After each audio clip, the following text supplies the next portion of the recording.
All right, we might just call upon the presentations. The four ladies who are presenting about the swimming pool, we might get you to speak for, if you're happy to speak, I think you said for 6 minutes amongst the four of you, is that correct? Okay, so we might get you to do that, and I'll put a little timer on there, and when you sort of hit 6 minutes, so just relax, and then of course we've got the Roman Lane presentation for 3 minutes. If you need a little bit more, then just let us know. But ladies, we might just get you to come up here and make your presentation. If at any stage you want to obviously catch your breath or have a glass of water, please feel free. There is a bottle of water just there. You can avail yourself of that. So, but you start any time you like. And thanks for coming along, by the way. It's great. And that's the red light. Yeah. Anyway, hi. Thank you. Hi, Narrabri councillors. My name is Lisa Mullins, and I'm a private learn to swim teacher at the Narrabri Aquatic Centre. We are here today to oppose the proposed increase in lane hire fees in the Narrabri Shire. I have a copy of the business paper in front of me. Our first question was why? And I can see that Narrabri Shire has written a business paper why, and we assure you the staff are grossly wrong in the assumption. Firstly, it's not a competitive regional price. As suggested, Gunnedah Pool is half the price this town has proposed. For a pod in Gunnedah is $6.45 per hour, and a lane is $14.20. As opposed to what is written on page 51, we as coaches do pay an entry fee on top of our lane hire. It has never been included in the lane hire costs. Secondly, the average income that the council member has worked out for the Learn to Swim teachers is very much incorrect. Ridiculous, in fact. I do not earn that much. Last financial year, I earned $6,365 from lessons and had a $3,030 in expenses. This is a taxable income of $3,335. As a business owner, we have an overhead cost. These include pool entry, lane hire, insurance, liability, mine licence, equipment, working with children, training that includes CPR, professional development. The hours spent are more than just those in the pool. There's admin, invoices, timetables for each term, communicating with parents. As for the breakdown of estimates, we would not have 6 students in a pod of 3 by 3 metres. You would only have a max of 4 students. That would depend on their ability. The only time I would in this space is for my mums and bubs group, which I provide that service on Friday mornings, and what works best for our community families is a pay-as-you-go. So on average, it's still only 4 in a lesson. As for the 25-metre lane hire, I still only have an average of 3 to 4 students. This is so every student gets a max of their ability in each lesson, whether it's water confidence to learning competitive strokes. We also provide one-on-one lessons, 15-minute privates. As you can see on a business paper, that is a cost of $20. Still only a cost of $80 per hour. My hourly costs on average is $80 to $105, not what the council has proposed. This does not include my deductions, which I spoke about previously. I only work at the pool 2 to 3 hours a day for 3 to 4 days, much less in the winter months. As you can see, at $3,000 profit for the year, I am not a greedy business looking to boost profits, but a teacher helping to ensure the safety of our children. We clearly don't do it for the money, but for the community benefit. We request that council does not adopt the proposed fees and charges schedule until the lane hire fees have been amended. Of note, we have started an online petition. We have received 432 signatures plus comments. The community clearly does not back these increases. Thank you for your time from me. Thank you very much. We might add a bit more from Got about another 2 minutes, but okay. So I'm Anne Bennett. I run Anne's Anne. Diving Dolphins at the Narrabri Aquatic Centre. I currently do private lessons, mini squad. I've taken on a lot of the Narrabri Stingrays kids because they no longer have a coach, and I never dispute my bill. I always pay on time. I'm just trying to do what Lisa's doing. We're just trying to offer something to the kids. It's not going to be so expensive that the families can't afford it, because we have to then pass on our extra cost to them. So it's more not about us, it's about our kids and our families. Thank you very much. Hi, I'm Tracy from Tracy's Little Rippers. I guess my main concern is that with the increase in lane hire, and we're not silly enough to think that prices will never go up. It's more purely the amount of the jump that we're really disputing. I guess for us, we're providing a life-saving skill. It is a skill that every kid should learn, whether their parents can afford it or not. And I'm thinking that maybe we need to sit down together and come up with a way that we can increase the number of people coming through the front doors as opposed to increasing our costs exponentially. Because if we do that, then it's just going to mean that a lot of kids don't learn to swim, and that's the bottom line. Thank you. Thank you very much. Thank you. Hi, my name's Abby O'Brien. I run Poolside Paddlers down at the Narrabri Pool. I recently moved back to town from Newcastle, where I was residing for 5 years. I moved back to town in order to provide an additional swimming service to the community, especially because this is where my heart is. I have grown up here my whole life, and the fact that at this point it's really not worth me even coming into the pool if there are going to be these fees increased. I could have earned a lot more money staying in the city, but I did want to come home in order to provide this service for the community. And at this point, I really don't think it's beneficial to meet all the kids if we do put up prices, because I've got a lot of people that are already scraping the bottom of the barrel in order to get this essential service for their kids, let alone having to pay entry fee and my fees as well. I do not want to put my fees up anymore. And unfortunately, if that is the case, I'm more than likely not going to be able to run my business anymore, because it's not going to be possible for either myself or the families that I cater for. If that is the case, then I might as well just move back and work for another company where I would earn better money, but I did want to provide that for my community. So if there is a possibility that we can try to not increase the lane hire as much, then I would be able to stay in the community and provide the additional service as well as these lovely ladies. Thank you very much. Thank you. And I really appreciate all four of you making this presentation. Really appreciate the bravery of it, and thank you very much. Good on you. Thank you. Thanks a lot. Appreciate it.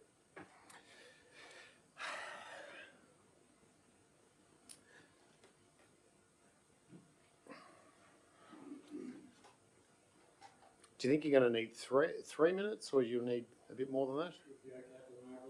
Yeah, no worries. You'll be right. You'll be right.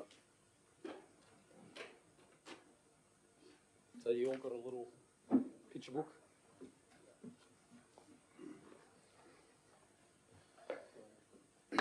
Can't see.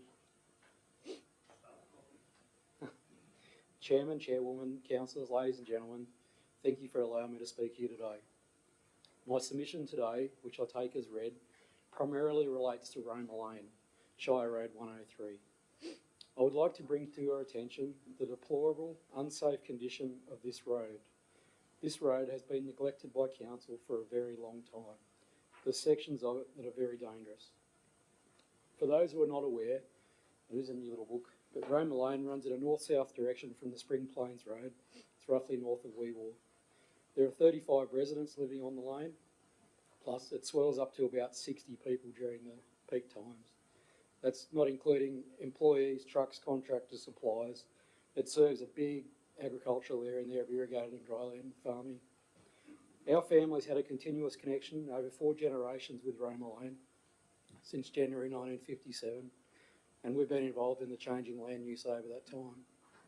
It's flat country once you come out of the trees, and drainage is everything. So in the wet periods, the drainage issues of Roma Lane again raise their head. My late father Peter would tell us, following the big prolonged floods of the 1970s, Roma Lane became completely inaccessible, and truckload after truckload of Bullawar Creek gravel was reversed in with council trucks, which gives Roma Lane a solid gravel base now.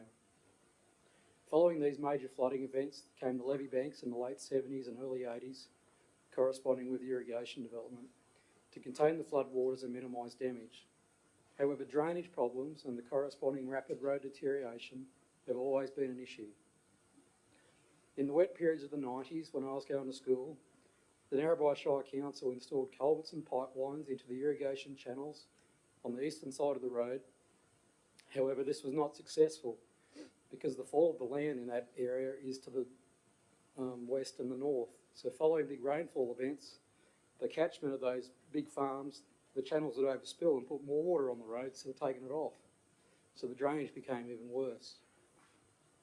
Consequently, and this is what I say, I assume my submission is read, nearly 20 years ago in the late 2000s, Paul Keach, who was then Director of the Narrabri Shire Council Engineering Services, in conjunction with Rob Albert from Dipner and the landholders who adjoined Roma Lane, developed a drainage plan for Roma Lane.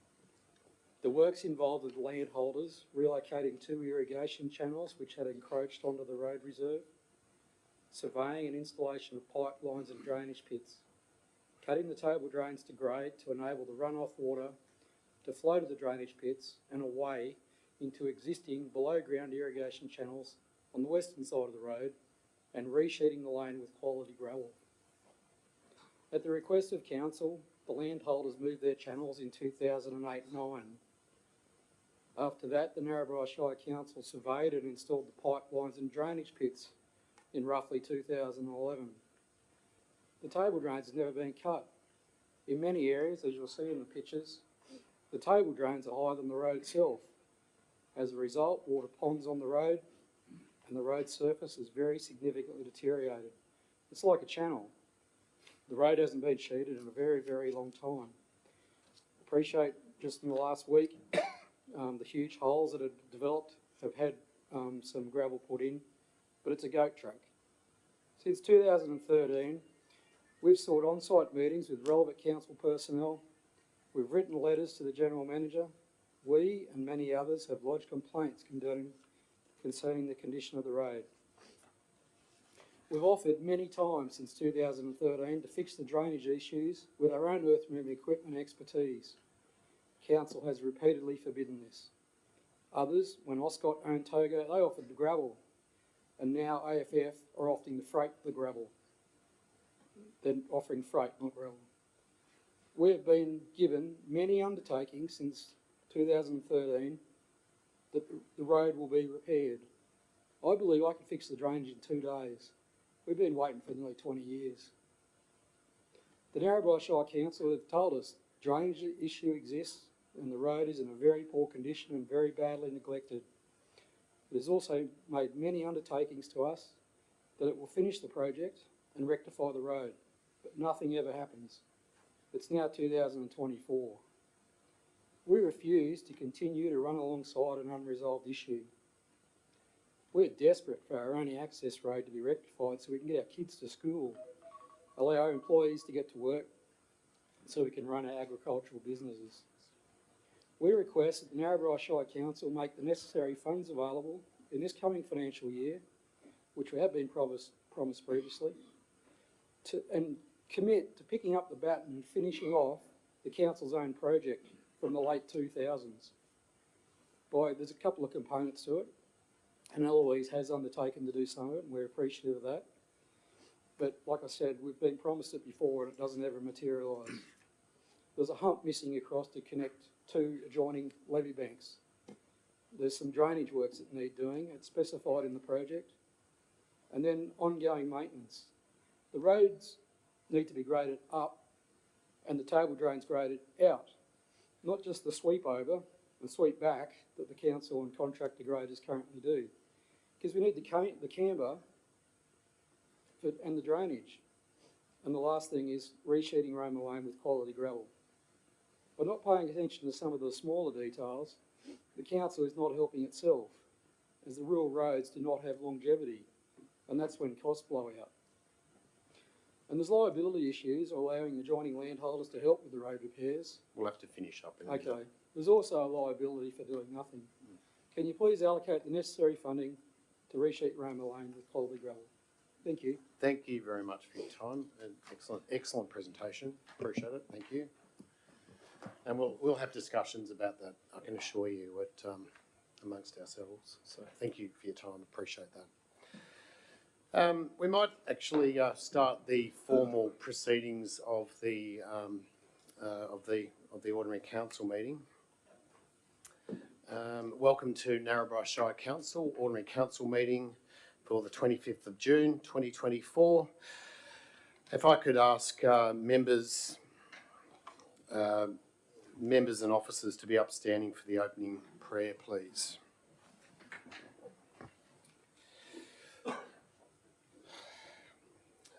Lord, we pray for thy blessing on this council meeting. Grant that we discuss all matters with understanding and have wisdom in our decisions, that they will be done and through Jesus Christ our Lord. Amen. Council acknowledges that we meet today on the traditional lands of the Kamilaroi, Gamilaroi and Gomeroi people and recognise their continuing connection to this land, and pay my respects to elders past, present, and I extend that respect to any Aboriginal people present here today. And finally, Council acknowledges the sacrifice made by Australian servicemen and women, in particular those who gave their lives in defence of the freedom we enjoy today. You may be seated.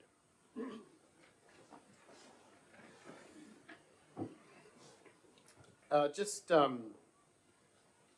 notice for those visiting here today that the council will be recording this meeting today to be webcast and available on the internet. As such, all those present should refrain from making any defamatory statements. Can I ask all councillors during the duration of the meeting to limit their discussions only to the adopted business on the agenda and what is permissible under the adopted Code of Meeting Practice? Attendance by audio-visual link. We have had no applications to attend via audio-visual link. Apologies and granting of leave of absence. We've got 3 applications for leave of absence, and that is Councillor Browning, Councillor Lamont, and also Councillor Richardson. Do I have a mover to grant them? Thank you very much, Councillor Clements, seconded by Councillor Dickinson. Would you like to speak to your motion at all, or just? No, I've left this obviously. No worries. There being no further debate, all those in favour, all those against, it's carried unanimously. Thank you, councillors. Just a disclosure of interest and declaration of pecuniary and non-pecuniary interests. Councillors are reminded of their obligation to declare any interest in any matters listed before them. In considering your interest, you are reminded to include pecuniary, non-pecuniary, and conflicts of interest, as well as any other interest you perceive or may be perceived of you. Councillors may declare an interest at the commencement of the meeting, or alternatively at any time during the meeting should the issue progress or arise that would warrant such a declaration. Councillors must state their reasons in declaring any type of interest. Do I have any declarations at this stage? Councillor Dickinson? Yeah, I have one in matter 17.2, annual panel contracts. My brother's company is there. It's non-significant, non-pecuniary, and I will not be in the room. Thank you. Thank you very much. Did you say it's non-significant and non-pecuniary? Or is it? Yeah, okay. No worries. Any other? Thank you. Councillor Bowen? There's a motion coming up about the remuneration of councillors, and I believe that at my level at least, I have a significant and a financial interest to declare. If you would provide some guidance, or maybe through the General Manager, some guidance as to how councillors can absolve themselves of that conflict. To the manager, through the General Manager. Thank you, Mr. Chair. the long and short of it is that the legislation requires that councillors set their fee. So that legislative provision, in a way, trumps the code of conduct in relation to declaring an interest. I think it's generally accepted that all councillors have a pecuniary interest in that by virtue of the fact that it relates to money they're going to receive. But yeah, the legislation requires them to resolve it. So it's one of those situations where it's probably the only situation actually where they're allowed to act when they do have that pecuniary interest.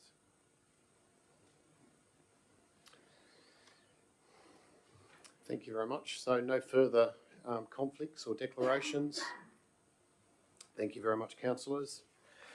Items to be considered in the confidential, and that's the public excluded items. There are two items there which we'll go through towards a conclusion of this meeting, and we will discuss whether the council views them as warranting them to be considered in the confidential. There are no presentations today, but I really appreciate the presentations that were made before the council meeting. So thank you very much for that. Confirmation of minutes. I'm sure you've all had time to read the minutes of the last meeting. Do I have a mover on those minutes at all? Mover, John? Councillor Clements? Councillor Redding, thank you very much. Any comments, concerns, etc.? Would you like to speak to your motion? Nope. If that's the case, I'll put it to the floor. All those in favour? All those against? It's carried unanimously. Thank you very much. There are no... We move on to item 10, which is matters of great urgency. There's nothing listed here as a matter of great urgency. Likewise, there are no questions with notice in the agenda. So we move on to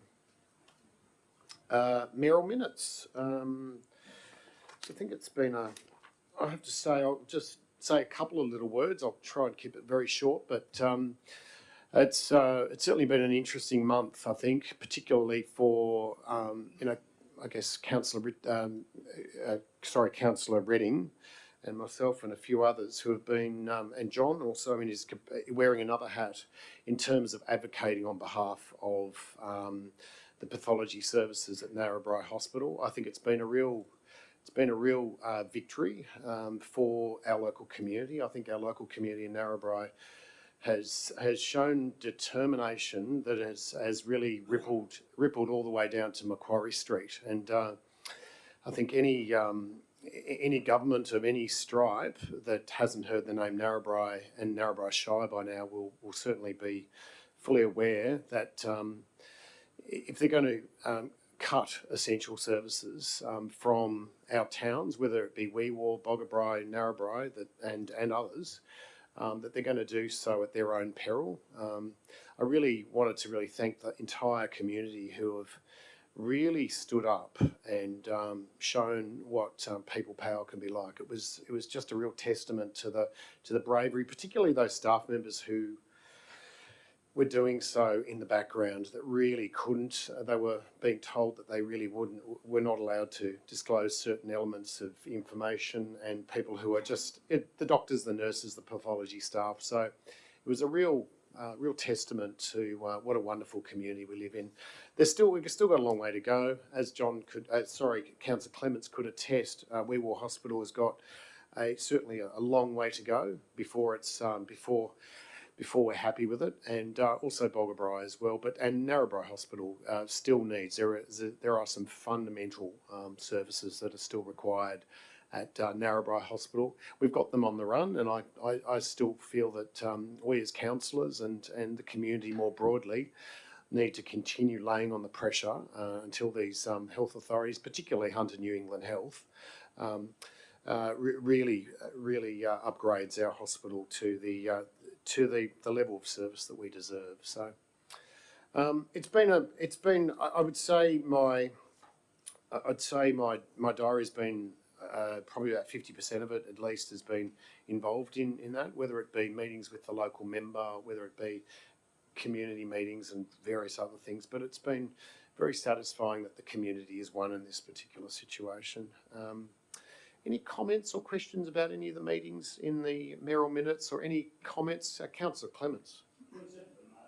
Yes. Yes. Yeah. Did we get the detail right in that? Yeah, just if I could. Yep. The Wee-Waa Hospital Community Working Group were formerly there. Yes. And I was there as a member of that, but also invited as a councillor. If you wouldn't mind, if you reflect that. Okay. I certainly wasn't there in that capacity. I think I probably mentioned it. Yes. Yes. Okay. Well, yeah, I'll put you down there as a rep for, but the local member. But no, you weren't there in that capacity. No, we actually did do a talk around, but it was a big room. I'm there as a member of the Wee-Waa Community Hospital Working Party, and as a councillor, invited as a councillor by the rural doctors. So thank you. Okay. So if we could, can we reflect those changes in the next round of minutes, if that's possible? Thank you. Thank you very much, and I appreciate your you being there, Councillor Clements. Councillor Redding. Yes, just if you could just expand a bit, Mr. Mayor, on the 11th of June, the Hines Street project, breakfast barbecue. I'm just interested. Yeah. How many might be attending that? Is it still 11th got of momentum or? It's an excellent question, and I might actually partly hand over to Donna, but I was invited by a member of the Working Party, and I was there also invited by Roy, the local member's office as well. And we were just there as a support. There was an announcement of funding to basically do the master planning on that area, unless I'm understanding it incorrectly. But it was really an informal get together of particularly members of the Aboriginal community to have a breakfast together. Roy, the local member, was there with some of his staff, and it was I think it was a very collaborative, and it was just a really good time to get together. I think there's a great deal of appreciation for the fact that that area around near Hines Street needs to obviously be upgraded, as we've identified in the past, whether it be footpaths, whether it be lighting, whether it be even playground equipment. But I think the general sense is that all parts of this town deserve to have equivalency of footpaths and security lighting and guttering, etc. But yeah, it was good. It was worthwhile. Oh, no, I absolutely agree. I think it's very worthwhile. You did mention funding's been obtained to undertake the master planning. Yes, I believe that the local member has been able to, I think there's been funding obtained, am I right, to do some master planning? I think that was my understanding, that there'd been some funding obtained to do some kind of planning. I thought that was... Yeah, right. But through the chair, the ops plan does identify the Hines Street project as an activity, so the master planning is included, but I think that is subject to some funding being found. Yeah. Oh, okay. I think that was the message conveyed to the community, but there are members there that will come announcements to the point where they become bigger and... I know. Right. So we still need to chase some funding for that. Funding okay, so, to actually to do that master plan. Yeah. Yeah. So if we could get funding for the master planning, would that be done within council? We would certainly manage it within council. I think we would probably end up getting an external contractor to do the work, but Yeah, we would certainly project manage it. Yeah. It'll be pushed through. Yes, because it's now in our ops plan, we would sort of retain control of that process. Excellent. Okay, thank you. I think Councillor Clements was very correct in that there's certainly a lot of positivity around the community, and I think they're quite excited, and how far we are along the process of getting that funding from the state government, that'll be obviously a matter for the local member, I think. So.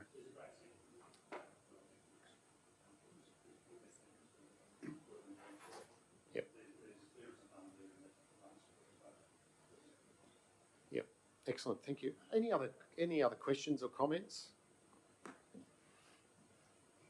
Councillor Bolt. Yeah, thanks, Mayor. So in relation to 11 June, did you actually have a direct meeting with Member Butler as a mayor, and if so, what? Well, What he sort was of at types of this. discussions? He was at the breakfast. So he was. So The go question ahead. was, Keep going. did you actually have a meeting with him as such? 11th of June was what day? Was that? That's that breakfast day meeting.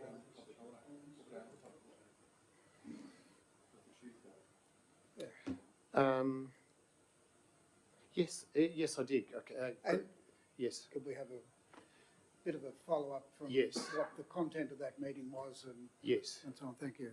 So, so I did obviously met with the local member twice on that day. So we had a meeting at obviously the breakfast where it was the focus is really around Hines Street and a number of those areas.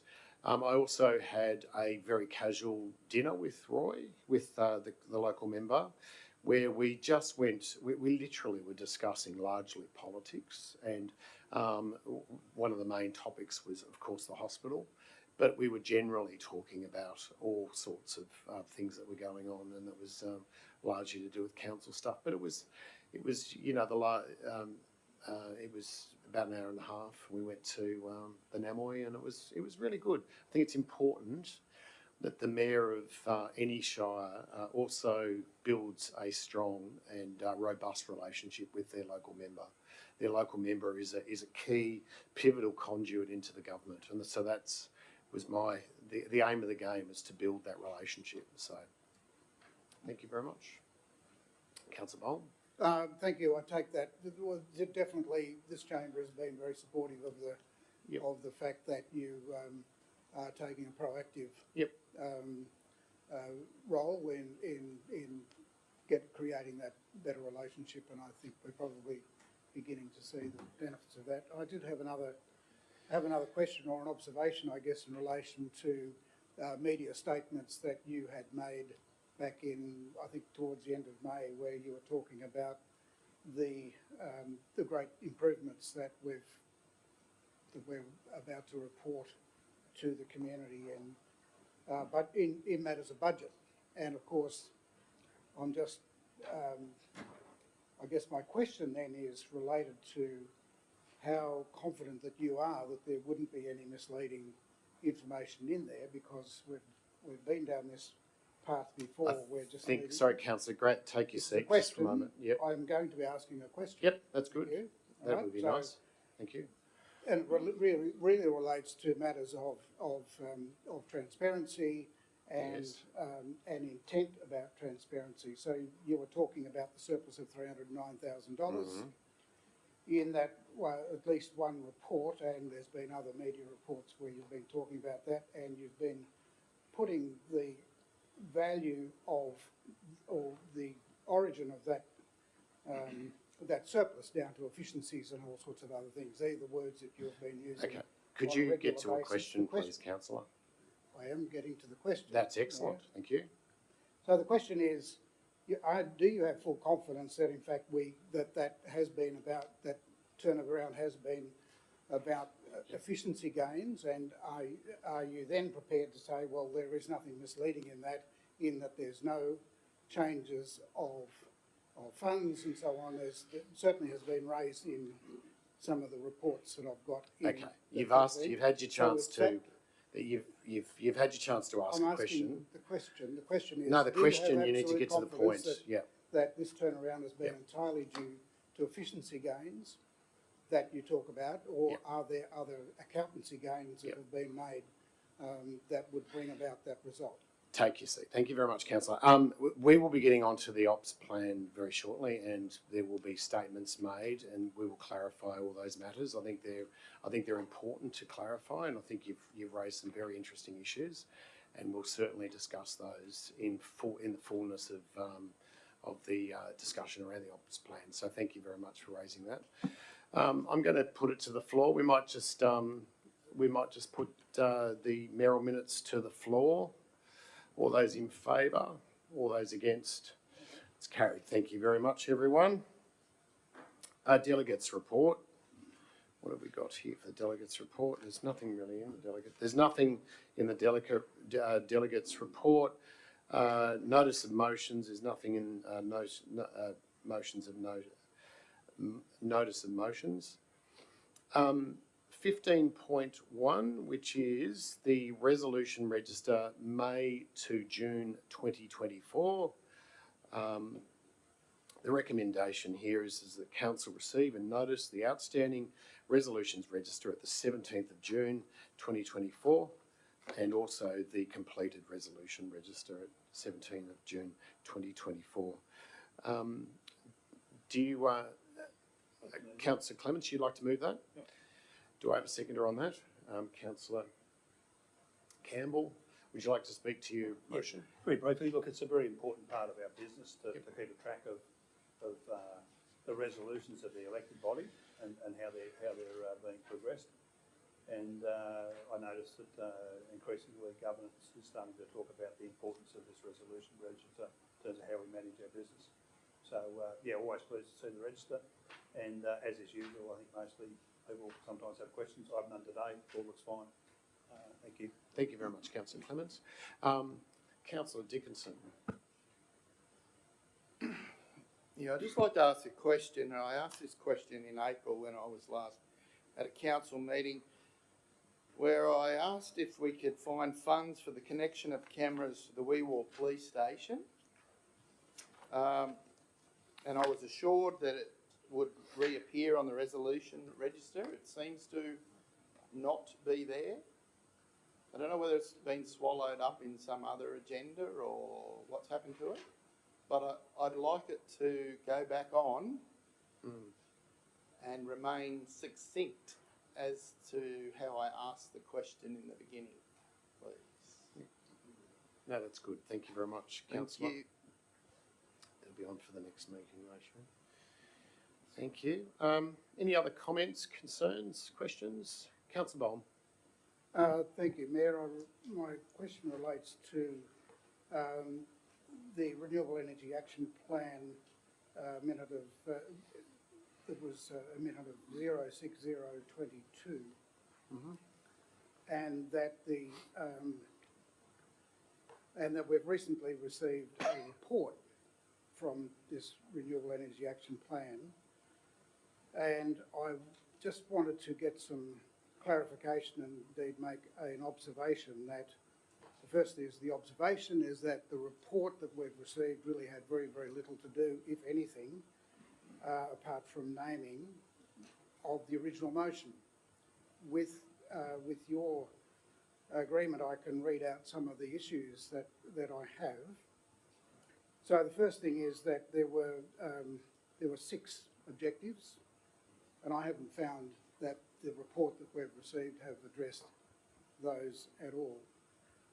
The first is that we're going to have a detailed electricity usage based on time use prices and charges, whereas in the report it says that these are issues that need to be looked at further. And can I say that even in that report, the summary report that's put out on public exhibition was really nothing more than a pitch for the job in the first place. It would have been something that a consultant with a reasonable amount of capacity in this place, in that space, would have actually used a report that we received and paid a lot of money for. That would have been their pitch for the work in the first place. Okay, the second thing is that we're going to be looking at the fuels that we use, petrol and diesel fuels, collated by plant type, prices paid per litre and time of use volume over a 12-month period. That certainly hasn't been done. In order to make the goal that a consultant would look at how new business opportunities and skills be prioritised on local Shire-based businesses and people to achieve the goals. That the action plan identifies skills and systems that are required to meet the goals, and when I noted in the report, there was just a very continual discussion of the fact that skills and capacity needed to be improved. Well, that was in the motion, the consultant has done nothing in order to address that. And critically, the report would identify a business case for council to invest or jointly invest in sources of alternative energy that meet council energy needs. Preferably to reach net zero emissions by 2035. Now, that second part is about the only part that this consultant has looked at, and it's nothing more than a desktop study that anybody could have knocked out in a fairly short time. So, and then a detailed report that is provided by the council is actually delivered at a public forum. That has not occurred. The report has gone out on public exhibition in its current form, and I'm actually fairly certain that a significant amount of the content that the consultant has in there provided to council hasn't actually gone on public exhibition at all. In fact, about the only thing that's on public exhibition is a very small component or a summary, executive summary of the report itself. So I would argue, and I would also move that, or ask for your advice on how we would address this this complete absence of response to the original motion. Somewhere in translation from the original motion through to the delivery of the report, there's been a lot lost. In fact, it's all been lost. We really don't have any public consultation. I've spoken to a number of people who would normally be consulted on these issues. There has been no public consultation apart from a couple of phone calls and a promise to meet. So, you know, I think that this is it's an example of, I think, lack of oversight by council itself in how this project is done. It completely loses track then in its translation. It has lost track of the original intention. And it is noted, of course, that that original motion was carried 9-0. So in fact, all of the councillors were entirely in approval of that. You've got another minute, councillor. So I think I would now like to get some comment from the General Manager and staff as to how we got into the position of completely ignoring the original motion. Through the chair, as far as I'm aware, the report will be brought back to the next council minute subsequent to the next council meeting, subsequent to that previous briefing that we had last Tuesday, and we can discuss all of those items at that council meeting.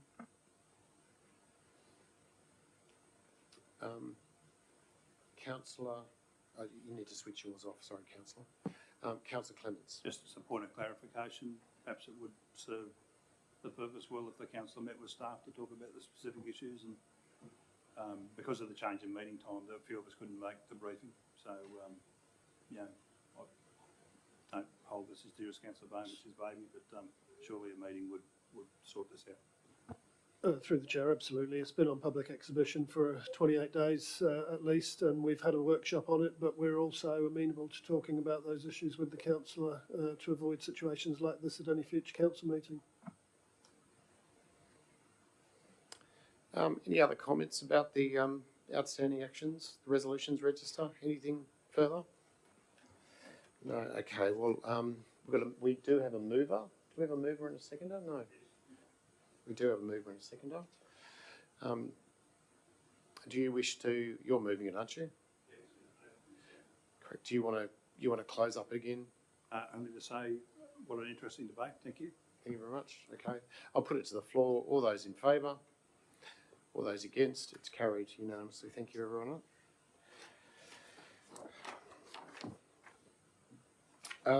We've got item 15.2, which is the draft integrity framework policy.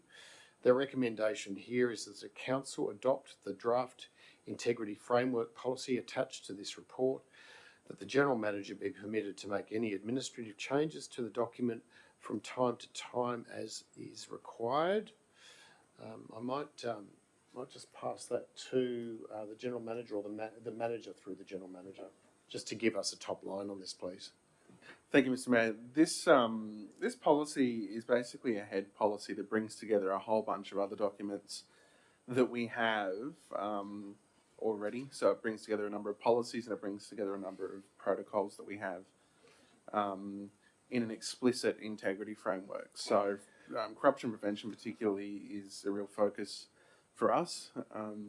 So having an explicit framework that links all these policies together as integrity measures, as corruption prevention and detection response measures, is important to send the message from the top down, so from the elected body down, that integrity and corruption prevention is really important to us. The policy uses the Independent Commission Against Corruption's 4 pillars approach, so preventing corrupt conduct, detecting corrupt conduct, responding to corrupt conduct, and reporting corrupt conduct. I think I got that right. So forgive me if I didn't. But yeah, that's what this does. It's the top line policy. Thank you very much. Do I have a mover for this motion at all? Councillor Clements, seconded by Councillor Redding. Thank you very much. Would you like to speak to your motion? Look, I am sure all councillors endorse this.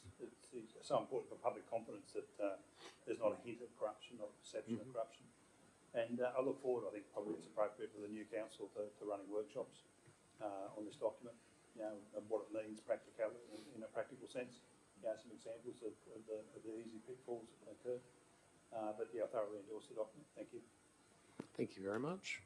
Any other councillors? Any comments? Councillor Bohm.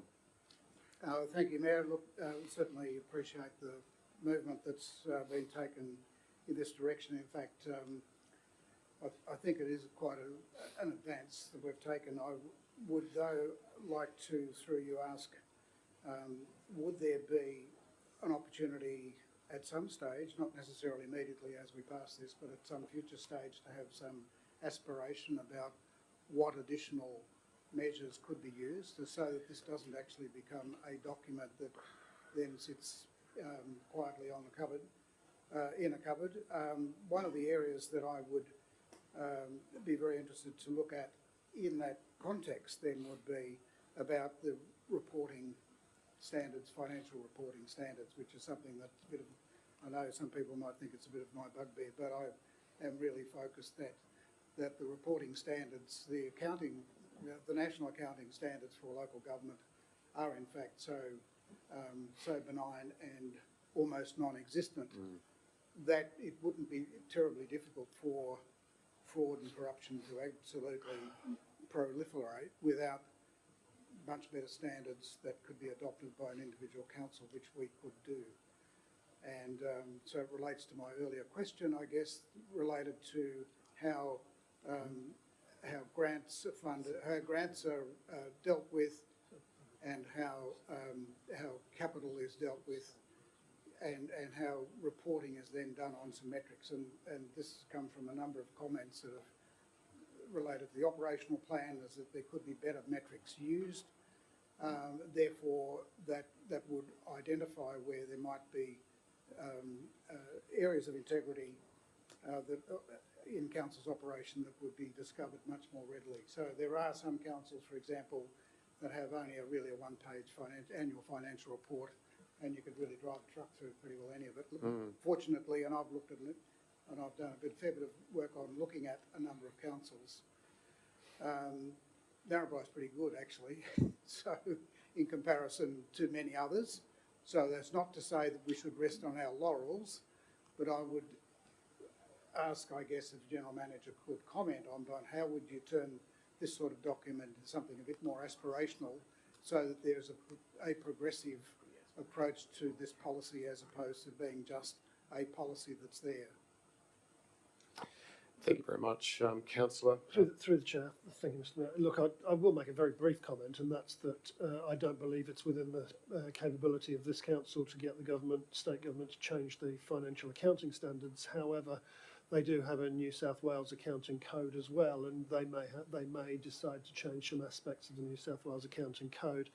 This council endeavours to adhere to those accounting codes at every step of the way, and as we've demonstrated every month, to our full capability, bearing in mind the audit issues that we have been facing for the last 18 months, we have demonstrated prudency in the way we've approached our work. So I do appreciate the positive comments in relation to Narrabri Shire. However, we do still have some work to do to engender a spirit of full confidence around the elected table and also within our community, and the team are very focused on doing that.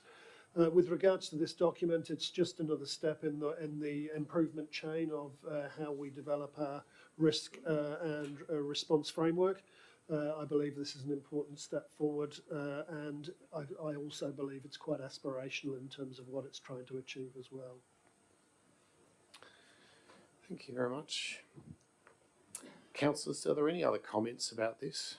There are obviously two parts to it. The second part is that the GM is permitted to make any administrative changes to the document from time to time as required, so that's another part of it. Are there any comments or any other further issues with that?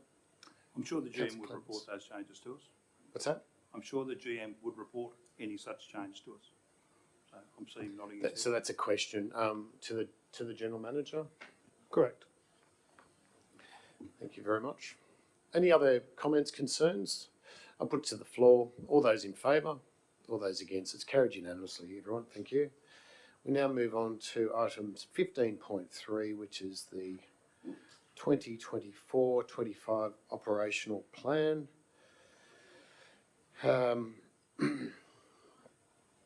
The recommendation here is that the council adopts the 24-25 operational plan and appendices as attached and incorporates the amendments outlined in the report. Council, I'm sure we've all read this report, and there's a lot of information there. There's a lot of submissions, etc. So, yes, but I might actually get our General Manager just to make some comments up front before we move into formal debate procedure. I'll just make a few statements because I think it's relevant to some of the comments that have already been made in the room with regards to accounting standards in particular. The accounting standards, whilst they are, have international recognition, they can confuse. For the layperson on the street, looking at the financial presentation from any local government, it's a very difficult ask to be able to wade their way through how the financial accounting standards do work. So I think submissions that we've received from the public, and particularly comments that we've received in here, do allude to that matter. What I want to say is that this operational plan budget has been prepared in accordance with the applicable accounting standards, so there's nothing untoward or of concern in that regard, and also the accounting code for New South Wales.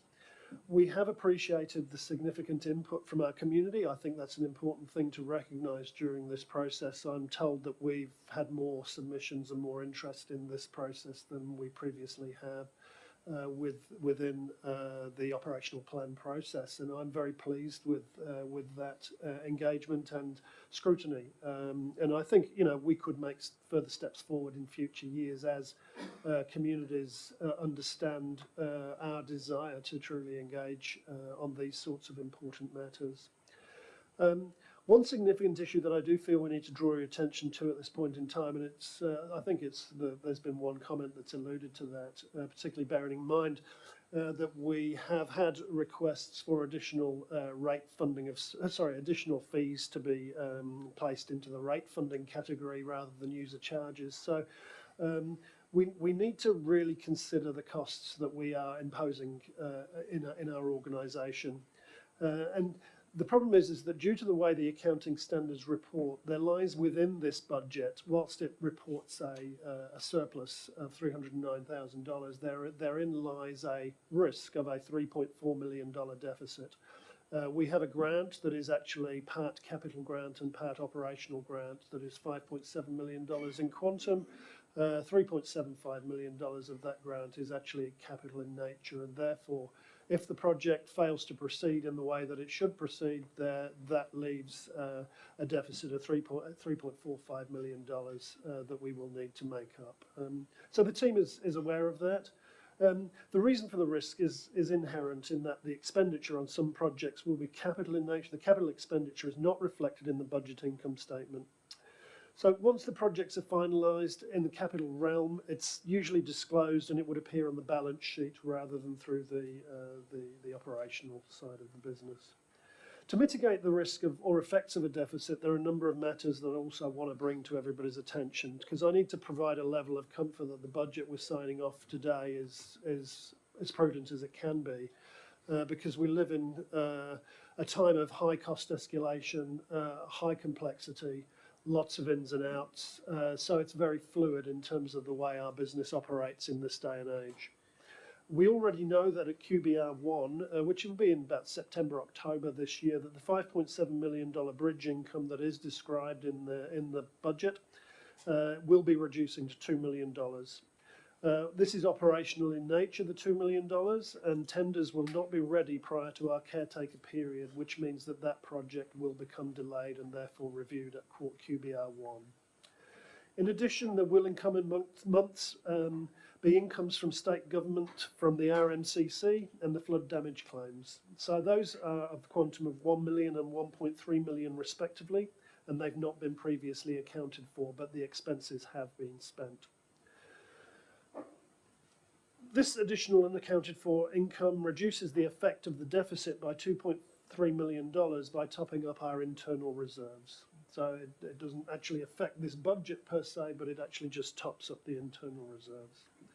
The internal restricted reserves figure as of 30th of June 2023, and the signed account audit accounts statements were forwarded to you later on last week. They were forwarded on to you.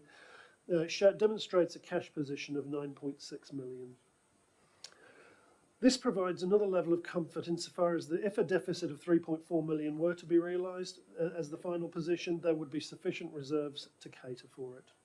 At this point, I would finally like to provide additional comfort that our forecast position as of May 2024, which was reported at the last council meeting, is projecting a further surplus of $2 million.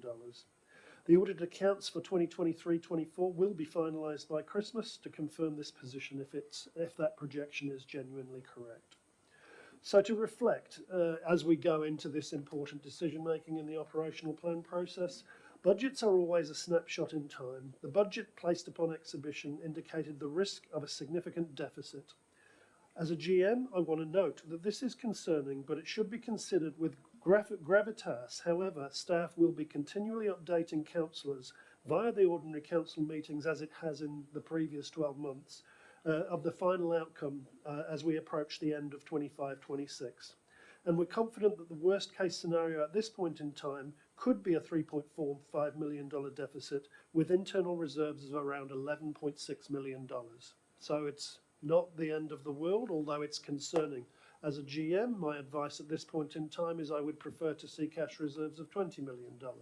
However, we've had an inordinate amount of flood damage.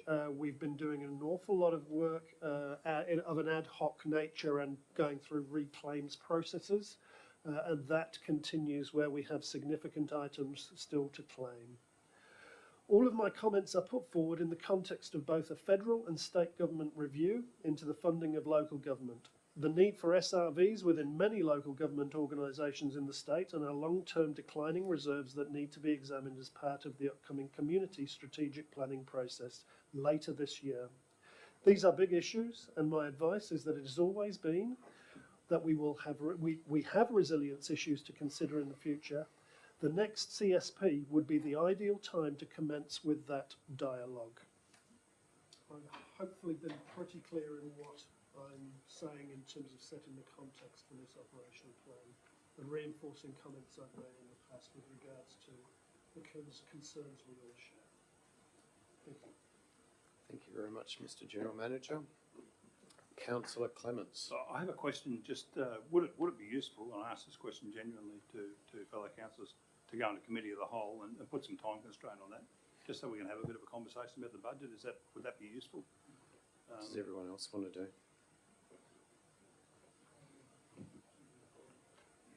Look, I'll move that, and we can. Okay. So moved to move into the committee of the whole. Seconded by Councillor Baum. All those in favour? Okay, would you like to discuss? You do get an opportunity. Thank The you. mover does. So, just very quickly, it's a complex document. I don't think it's going to hurt, if we have some questions to ask. You've generously opened that floor up. And I'm happy that we place a time restriction on it, but I think it may help people to get into some detail about projects that are important in their area. So again, I say 10 minutes, whatever. Let's just keep it tight. But anyway, I'd like to move that. I'll put it to the floor. All those in favour? All those against? So is that all those in favour? Everyone in favour? So we're in the committee of the whole. 10 minutes maximum. We will put a restriction on that. So it's 2 o'clock, everyone. 2 we'll move back into formal procedure. Let me just reinforce that that normal debate protocols are still in place. It just simply means that you do have more opportunity to state your case. So do I have a first speaker? Councillor Clements. Yeah, look, just Jim, I was glad to hear you touch upon the risks of capital projects. And we've got some capital funding that we've held a while, and there's risk of inflation, all sorts of things. That is capital, but the risk of a failure of those projects, does feed back in the budget. So I really appreciate the offer of regular briefings on that. That's a risk. It's just a genuine risk. It's not a matter of negligence or deficiency. It's just a fact that, in common with every council in New South Wales, every rural council, we've got a stack of capital works sitting inside the budget that we're trying to build up capacity for. I really appreciate the touching on that. Certainly the CFOs, Ted's talked to us about that at times as well. Thank you. Yes, I mean, just to pass a comment, the way I view that is that budgets are just a view to the future.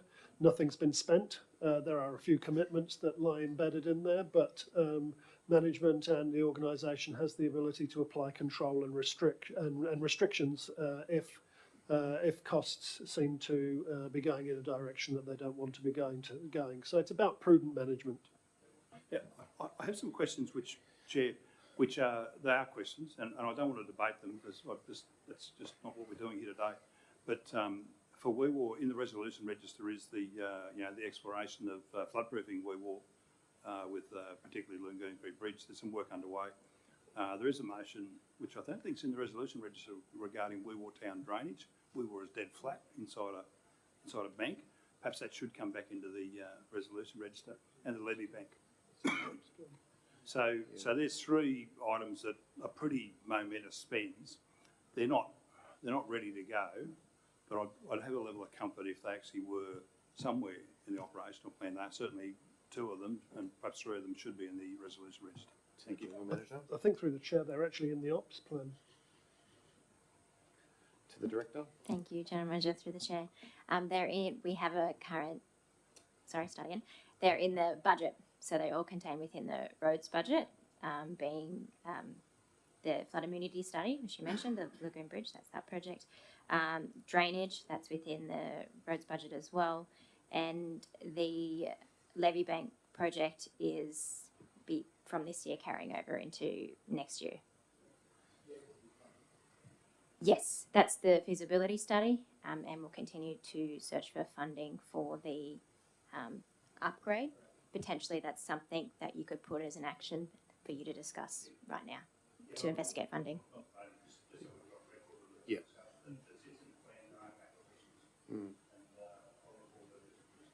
That's a good idea. Yeah, thank you, Councillor Clements. Any other comments around this ops plan at all? Councillor Bowen? Yeah, thanks, Harold. Related to the reserves, General Manager, you were saying that you are expecting a $9.6 million. So I just wondered if you could just start unpacking some of those reserves numbers, because going way, this is a long time back, pre-COVID, that era, council had about $18 million in what it classified as reserves. Now I don't know what accounting system was used to actually describe that, but that was the status way back then.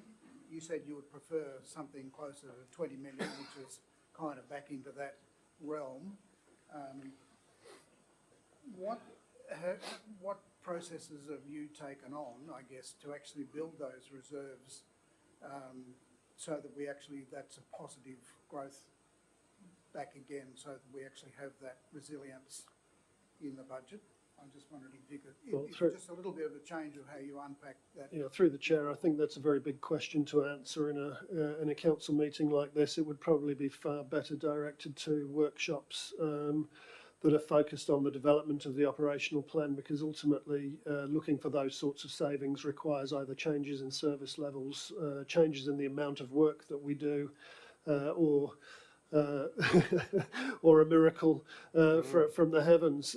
So, you know, they're usually pretty simple exercises to do those. And I think to look at things in simple terms, to say we had X amount of dollars 10 years ago and we only have so many dollars now is a rather simplistic view of the world.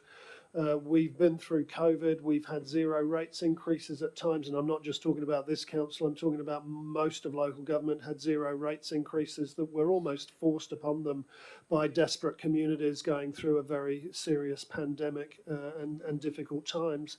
And the pure fact that local authorities went through that process, they immediately fell behind the 8 ball of CPI increases. And when New South Wales operates in a rate cap environment, it's very difficult for any local government authority to actually keep its head above water. So the first appeal is I would suggest that state and federal governments need to take the matter seriously, that rate capping is not the way to go if you want resilience within your local government environment. However, we don't have that in our power to change. We only have that in our power to advocate for, and that is one thing that I would be asking this council to advocate very strongly for into the future.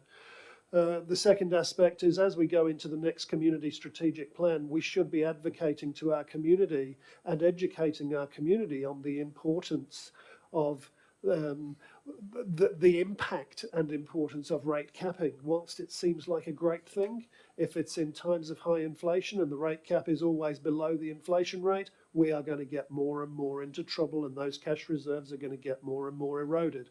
So that means we deliver less and less, relatively speaking. That is a serious conversation that the next council really needs to start to have with the community. It's not dire, but it's important, and that's the gravity that I place on these sorts of processes, which is why I'm pleased to see the level of engagement that we've received at this operational plan, because hard times wake people up, and we're going through hard times, and it's nice to see some people wake up to what this council does, because what this council does is a wonderful thing. It provides a wealth of services that no other level of government provides, but people need to understand the costs and implications of not being able to provide those services. Thank you very much, Mr. General Manager. Councillor Campbell. Thank you, Mr. Mayor. From 18 to $9 million over the last 10 years, it's a pretty simple equation with regard to the General Manager mentioned COVID. We also had 3 years of drought. We also had 3 years of floods. The pandemic, obviously, as was said before,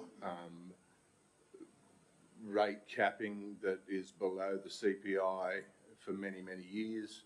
Of course, our funds are going to go down until we, you know, get a better system in place, and that comes out of the state and federal government to operate properly and successfully as a council.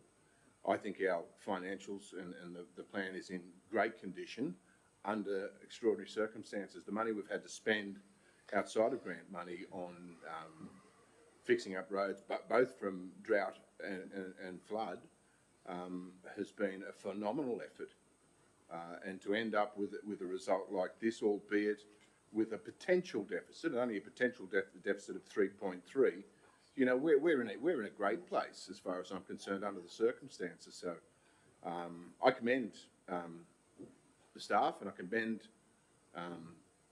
the plan. So you know, it's not rocket science.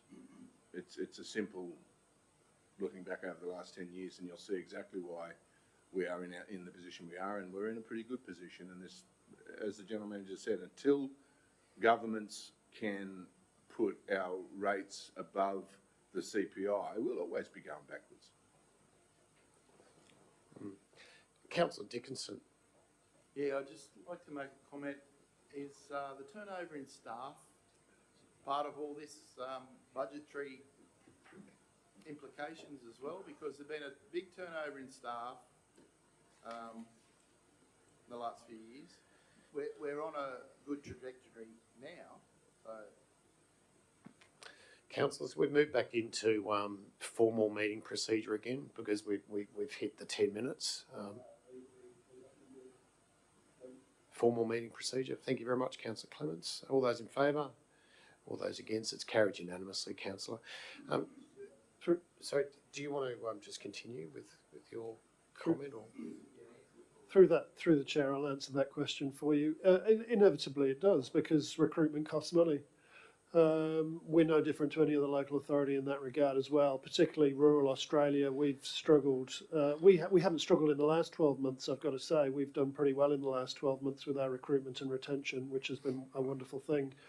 But inevitably it's going to add to cost. But what I would say has added more cost over the last few years are exactly those issues I've just been speaking about. You know, running the business is costly, but actual chaos and a legislative environment that doesn't assist local government and the ratepayers is more costly than staff churn. Thank you very much, Mr. Gingham. Do I have any other comments for or against this motion?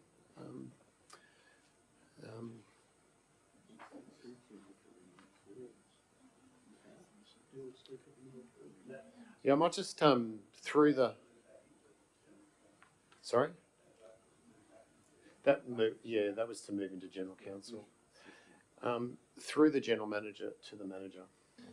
There's just two things that arose, I think, out of submissions and representations by councillors that the council needs to consider in relation to adding to the operational plan. One of them is the Hine Street Master Plan, investigate funding sources for a Hine Street Master Plan. And the other relates to submissions made in relation to investigating the feasibility of a sauna facility at the aquatic centre.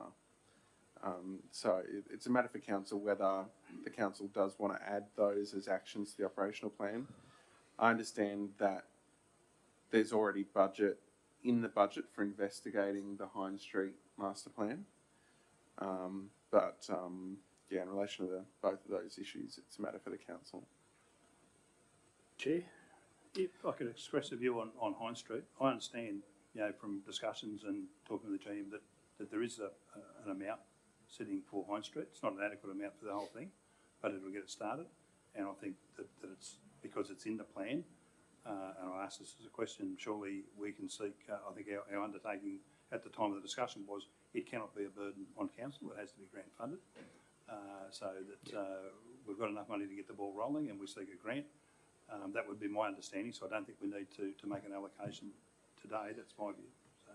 Thank you, Councillor Clements. So it's just you weren't proposing that we put an amount in there, you were just proposing that it's noted, yeah?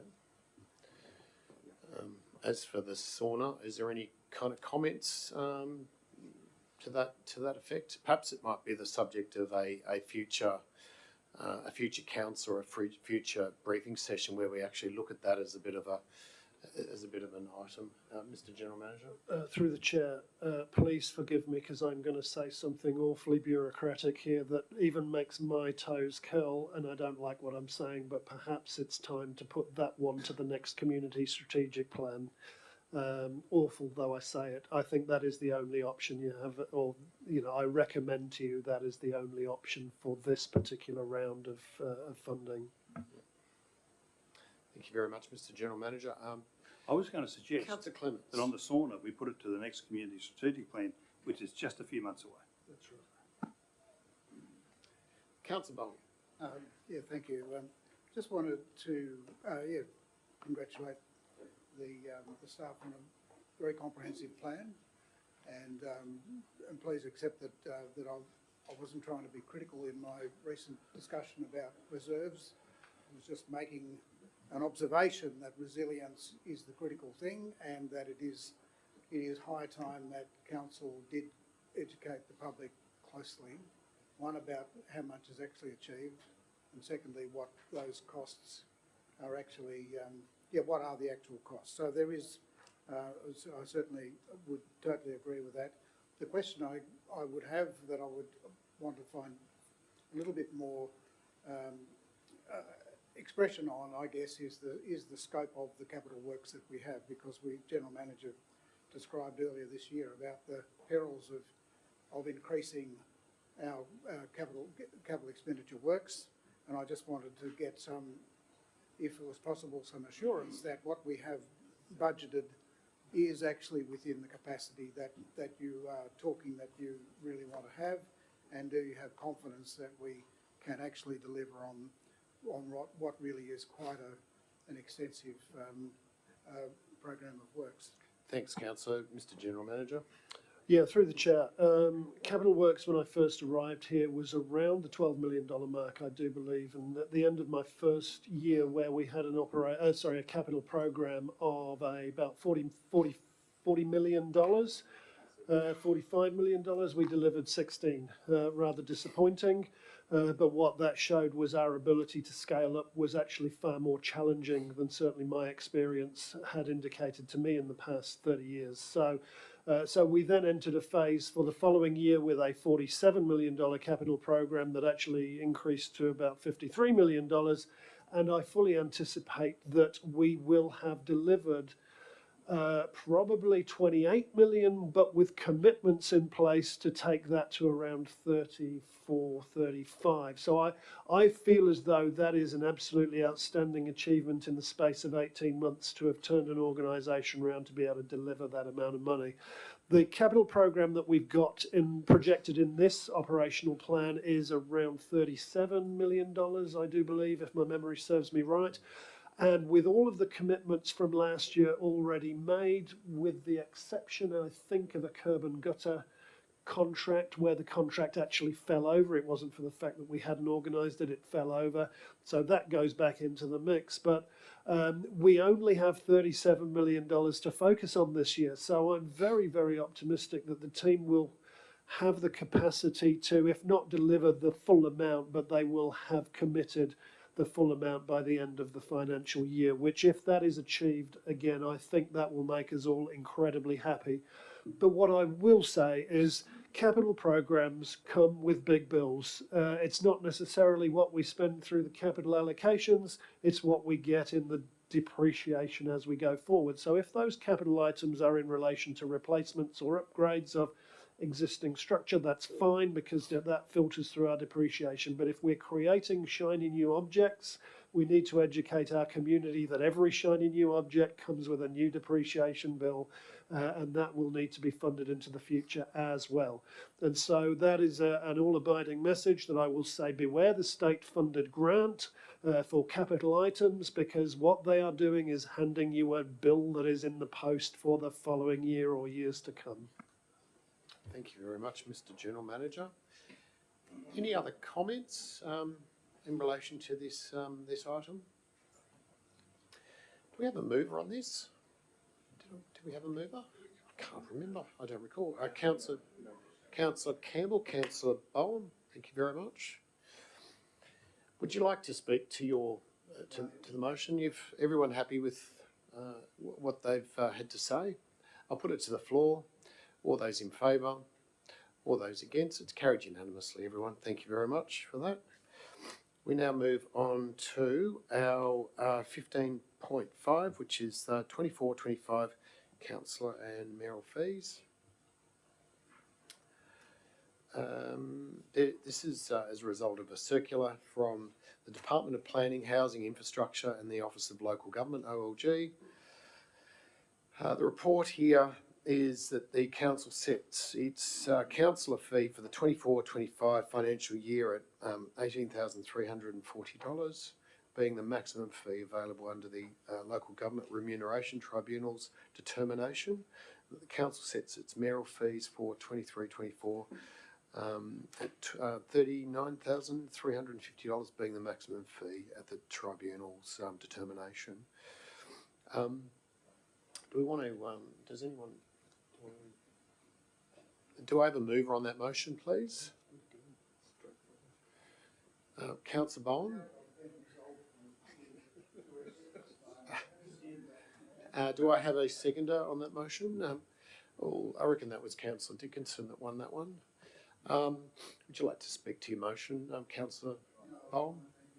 Any other speakers for or against? I'll put it to the floor. All those in favour? All those against? It's carried unanimously. Thank you, everyone. We now move on to item 16.9, which is donations in lieu of ordinary rates for the period of 24 to 25. The council authorises individual amounts totalling $124,986.11 to be donated to community organisations in this report, in accordance with the donations in lieu of ordinary ratepayers rate policy and section 356 of the Local Government Act 1993. And second, that council authorises the late application for the amount $5,391.57. Do I have a mover on this motion? Anyone? There's a great deal of organisations on this. Councillor Bowen, seconded by Councillor Clements. Thank you very much. Councillor Bowen, would you like to speak with your motion, or? I just very briefly, Mayor, I think this is just part of our business that we must conduct. I think it's important that we provide community with assurance that we are backing them, or we have their back. So, yeah, I'm very happy to move that we approve this in full. Thank you very much, Councillor Bowen. Any other councillors for or against this? That being the case, I put it to the floor. All those in favour? All those against? It's carried unanimously. Thank you, everyone. We now move on to item 16.2, Investment Report, May 2024. The recommendation here is that the council receive and note the investment report for May 2024. Do I have a mover on that motion? Councillor Dickinson, Councillor Redding, thank you. Would you like to make any comments on your motion? No worries. Any other comments for or against? That being the case, I put it to the floor. All those in favour, all those against, it's carried unanimously. Thank you, Council. We now move on to the monthly financial report. This is item 16.3. It's the monthly financial report for May 2024. The recommendation here is that the council receives and notes the monthly financial report for May 2024. Do I have a mover on that motion, please? Councillor Redding, thank you. Councillor Dickinson, seconding. Would you like to speak to your motion, Councillor? No, I don't think so. There's been a lot of discussion earlier, and I'm pretty sure that we all know where we're at. Okay, thank you very much, Councillor. Any other for or against? That being the case, put it to Councillor Dickinson. I just wonder if the author wanted to say anything. The author. Through the chair, I think Ted would be the author, or Luke. But again, I will take charge of that. The only item to add into those accounts would be depreciation, which would be around $13 million. So we're looking at that surplus of $2 million, which is what I referred to earlier on, whilst we were talking about the financial background to the ops plan discussion. Thank you very much, Mr. General Manager. There being no further debate, for or against, I put it to the floor. All those in favour, all those against, it's carried unanimously. Thank you. We finally move to item 16.4, which is the Wee Waa NAB building, CBD Memorial Grove and Dangar Park master plans. The recommendation here is that council note the community engagement report attachment 2 and acknowledges that 70% of people were in favour of option A, which is the new build, and secondly that council adopt the Wee Waa CBD and surrounds master plan, which is option A. Do you want to speak for this process? I can do, yeah. It's been quite a successful process. We received a large amount of feedback from the community, which was generally pretty positive. So it's really pleasing to be able to bring this report back to council at this point in time, particularly as part of this ops plan and before the election, where we can demonstrate to our community that we are making significant progress. So all I can do is recommend the resolution to council. Councillor Clements. I'd like to move that. Councillor Clements likes to move that. Do I have a seconder on that? Oh, I reckon that was Councillor Dickinson, maybe? I don't know. What do you reckon? I reckon I'll give it to Councillor Dickinson, given his background. Councillor Clements, would you like to move? Would you like to speak to your motion, please? I would. Look, I would like to congratulate staff, and we do that so easily, but sincerely, it's just been a great process, been well run, been well received. There's a great deal of clarity in the community about the proposals and the community's view, and I just think it's been an excellent process, and looking forward to some good outcomes for the town. So thank you. Thank you very much, Councillor. Any other councillors like to speak for or against this motion? Councillor Redding. Yeah, just briefly, I certainly concur with Councillor Clemens. I think it's a wonderful outcome for Wee Waa. What started with the refurbishment of the old NAB building to include the master plan of Dangar Park and the War Memorial. I think it's a fabulous outcome, and really look forward to seeing the finished product. Excellent. Thank you very much, Councillor. Any other comments? Councillor Baum, I think, is next. Councillor Baum. Thank you, Mayor. Yes, I'm concurring with Councillor Redding on that, but I think the importance of this is that we now have Boggabri and Wee Waa, our two sister towns, I guess, for Narrabri, right in the slot of actually getting a civic rebuild, and I think this is terribly important after so many years. And we'd hope then that Hines Street would be the next precinct after all this success. We can actually rebuild the strength of our public housing areas and just build up the strength of our townships from the bootstraps up. And I think that this is the type of thing that the community is really keen to see, and it's also very good to see both Boggabri and Wee Waa as townships have participated pretty closely in all this process, and it seems to have there's been a good result of it. So I guess that really gets down to how well council staff have operated this whole process, and I think it certainly backs up the General Manager's view that we now have a capacity to do more with a better run organisation, albeit some tight funding in place. We can do a heck of a lot more with a bit less, and so I think this is really good to see. Certainly, it's been a very, very fresh approach by this council, and the consultation that Rob has implemented. Our General Manager has implemented through this process has just been excellent. So, a great point, everyone.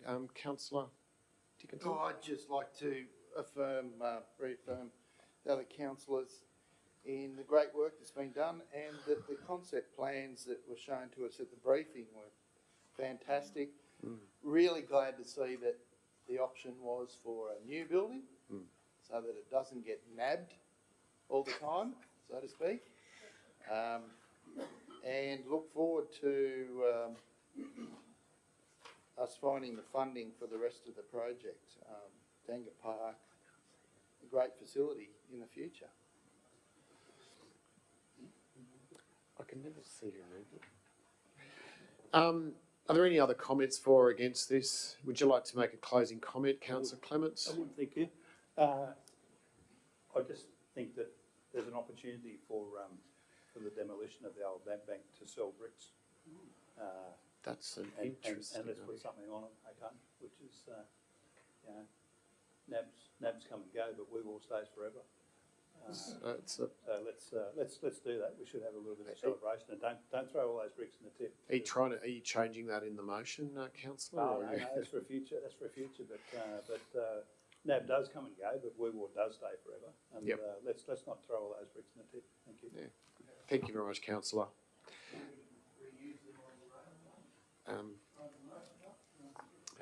I'll put that to the floor, councillors. All those in favour, all those against. Thank you very much. It's carried unanimously. We now move on to item 17.1, which is always plenty of questions about this. Item here is that for that the council receive and note the infrastructure delivery status report for May 2024 through the General Manager to the Director. Thank you, Mr. Mayor. The report is, as it reads, the same each month, but I do want to raise some matters that have happened within the past month, and that's in regards to vandalism we've seen across the Shire. So you can see there in the report there's been vandalism at the Pirate Park, it says park, but it's Pirate Park softball was set on fire. In the main street here in Narrabri, the bins were damaged. There's also was the removal of a flower and ornament in the section 1 of the Narrabri Lawn Cemetery. We also had trees pulled out along Dangai Road, and that was many trees in the 20s. Vickery Park toilets were vandalised twice, and we also had issues. This is not in regards to vandalism, but we had over 100 mils of rain, and that creates chaos at cemeteries, which I won't go into the details, but the team have worked very hard to rectify those, especially during May was Mother's Day, so the team stayed back on a Saturday and tried to rectify as many graves as they could, which sunk due to the rain. So I just wanted to mention that. Thank you. Thank you very much, Director. And that vandalism is obviously, I think I speak for all councillors to say that kind of behaviour is just disgraceful by a small minority of people. So thank you very much. Do I have a mover on this, by the way? Councillor Bowen and Councillor Clements. Any other comments, questions of the Director at all? Councillor, would you like to ask a question? Yes, through you, Mr. Mayor. I guess I'd like to get some comments from the Director, not necessarily in a formal sense, but on the Roma Lane situation, and maybe if there's comments about what other roads have we got in the Shire that might actually, will come to attention that we haven't actually been as attentive. And clearly it was a good presentation, but I'm sure there are other places that equally challenging. If you could have some discussion on how we would effectively address, what we heard today, and also provide assurance, I guess, to the community that we're doing as much as we can within the limits that the General Manager continues to. Thank you for your question. Yep. Through the General Manager to the Director. Thank you, Mr. Mayor. Yes, you're absolutely correct. We have many of the same issues across many roads within the Shire. As Councillor well briefed on, we have a massive backlog of flood damage, which we have no approval for currently to do those works. Those packages are sitting with Transport for New South Wales to get approval. There is no flood damage on Roma Lane. However, due to the amount of work across the rest of the Shire, with the resources we have, the service levels go down in different areas. Without resheeting roads, which is tied up in the flood damage, which means we have to grade roads more often. So it costs council more, not just in the flood damage, but in the continuing maintenance of those roads. What we have committed to with Roma Lane within this current financial year, so the next week, is we have engaged a contractor to complete those drainage works. That contractor has been on site. That contractor has also performed a maintenance grade of that road. The team have filled up. There was some rough patches, some nasty holes which get wet and just continually get worse and worse. They filled that up with material, which will help the water flow out of those bad areas. We are also in discussions with Transport for New South Wales. They're doing works on the Kamilaroi Highway, which means that do take millings essentially from that road, which is appropriate for use on gravel roads. So we're in discussions with them about using that material on Roma Lane. So that's what we have committed to currently. Thank you very much, Director. We might move that to formal meeting procedure. Who wants to move the motion Do I have a mover on that motion, please? It's already moved. It's already moved, is it? Okay, you can just ask another discuss. question, sorry.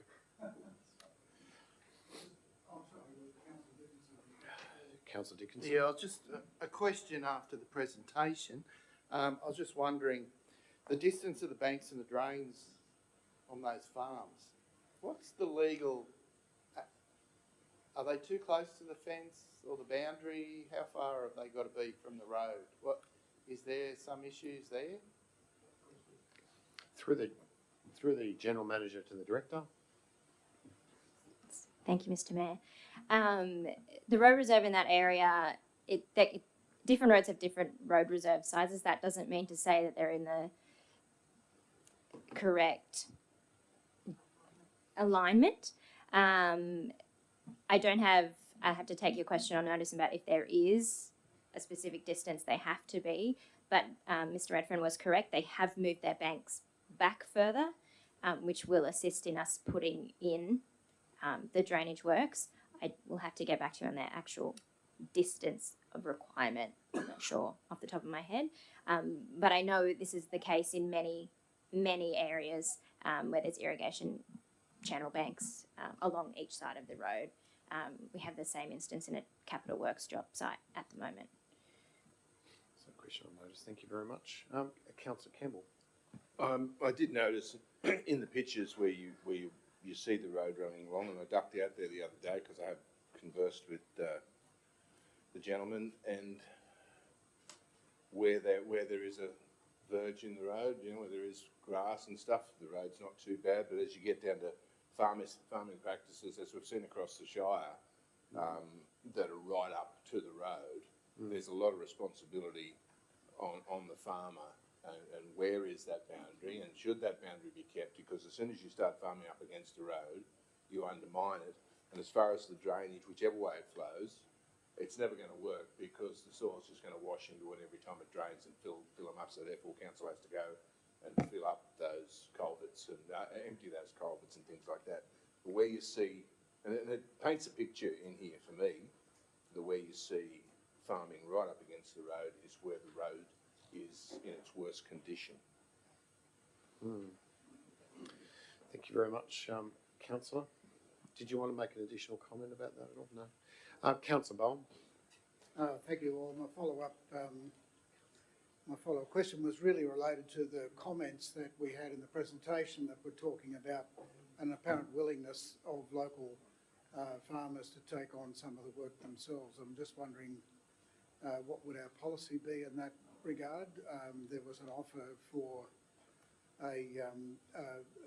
one entity to pay for the cartage and these sorts of things. It just seems to me as if this might be getting into fairly tricky areas where farmers are taking on, or landholders are taking on, their own council activities, and do we have a very distinct and effective policy in relation to those sorts of situations? Thank you, Councillor Bowen. Through the General Manager to the Director. Oh, sorry, to another Director. Just an older staff member. Councillor Bowen, through the General Manager, Mayor, exactly correct. It does create a range of public liability considerations. Our insurer may be concerned around individuals undertaking work on our assets, particularly if there is an incident. And with roads, you do have the community traversing those roads. So if the work's not done to a particular standard, that can be a significant concern and a risk to council. So I would caution any practice of having individuals working on council assets without the appropriate checks and balances in place. Mr. Mayor, may I ask another? Yes, make another Councillor comment? Campbell. Why don't we look and consider? I mean, Roma Lane's 7 kilometres long. It comes to a dead end. Why don't we look at the possibility of handing it over to the farmers so that they can maintain their own road? There's a reasonable section for the first kilometre leading in. Maybe that can be still councils or whatever, and look at handing that land over to the farmer. There's only a couple of farmers down there, and they're quite, anyway. Just a thought.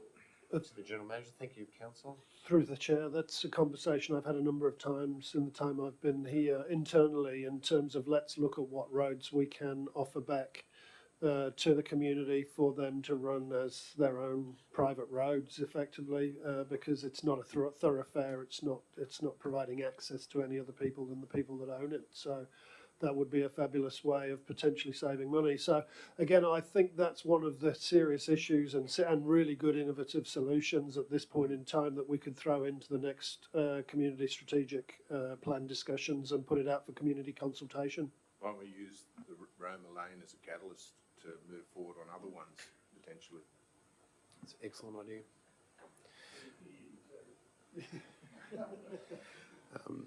I think we'll probably end up keeping them all myself, but hey, it's worth the conversation. It's worth having the conversation. Any other comments for or against? I'll put it to the floor. All those in favour? All those against? It's carried unanimously. Thank you, Council. I've got a final question. Sorry, we've moved on. We'll have to do that privately. Sorry, Councillor. Item 17.2. This is the 24-25 annual panel contracts. The recommendation here, and I do apologise for my croakiness. It's I think it's more man flu actually, but it's deadly. It's terrible. No, but Mr. Mayor, I'll be leaving the okay, chamber. Councillor. 2:40. The Deputy Mayor has left the chamber. Thank you very much, Councillor. The recommendation here.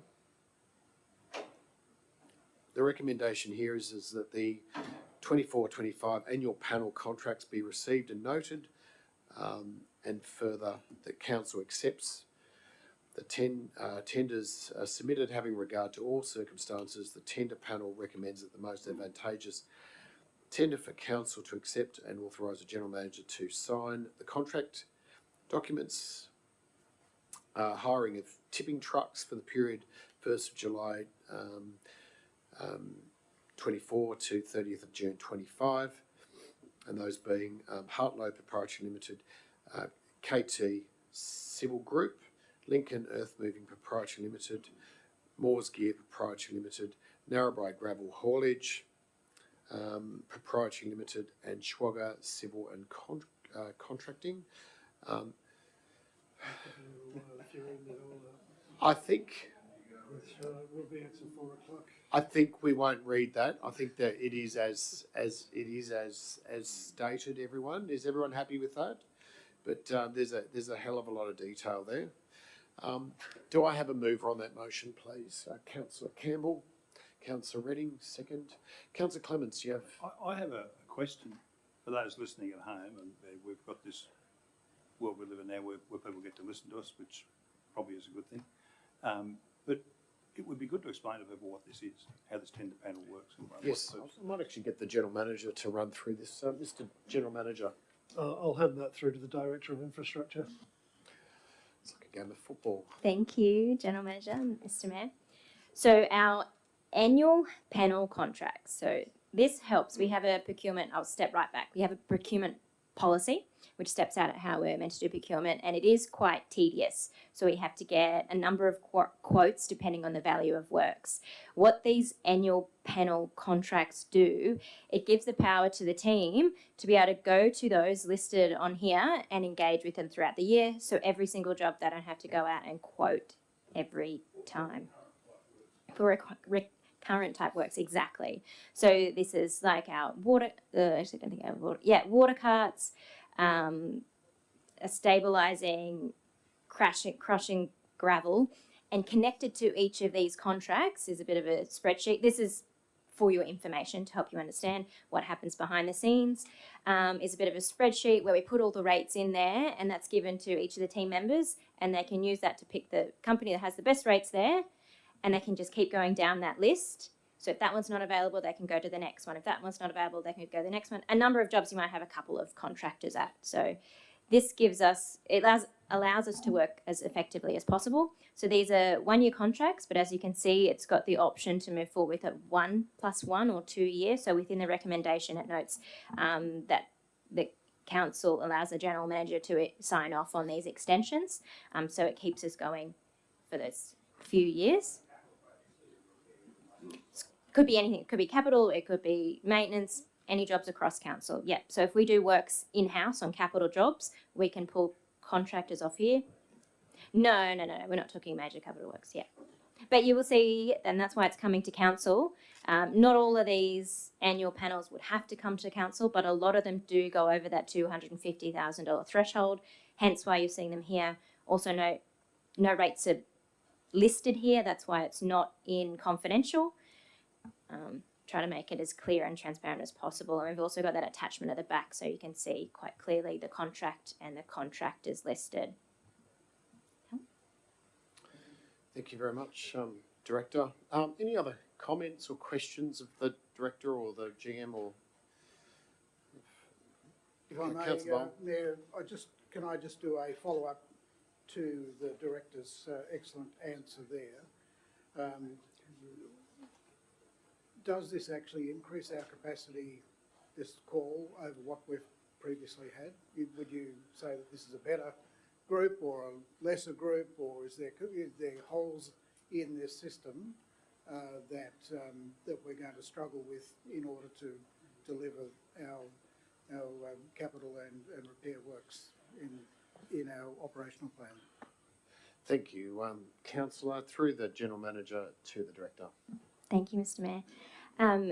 It's a bit hit and miss with it. So a lot of the contracts, we've actually got more contracts that have come on board and put their rates in. I will note, however, with one of them, so the provision of quarry blasting services, there is only one contractor that tendered. However, this is the same as previous, so it's the same contractor and it's still the same number. So I would say that this is a risk, that only having one. However, past history has shown us that we've been able to manage it. So yes, there is a few more contractors, but yeah, I would like to highlight that there is that risk there with that particular contract. Thank you very much, Councillor and Director. Any other comments or questions for or against this motion? I'll put it to the floor. All those in favour? All those against? It's carried unanimously, Council. Could someone grab Councillor Dickinson, please? Thank you.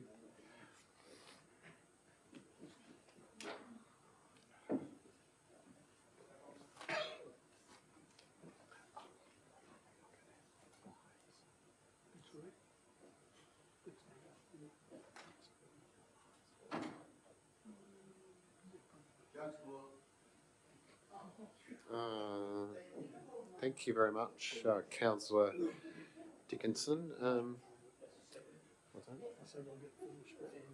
Yep, absolutely.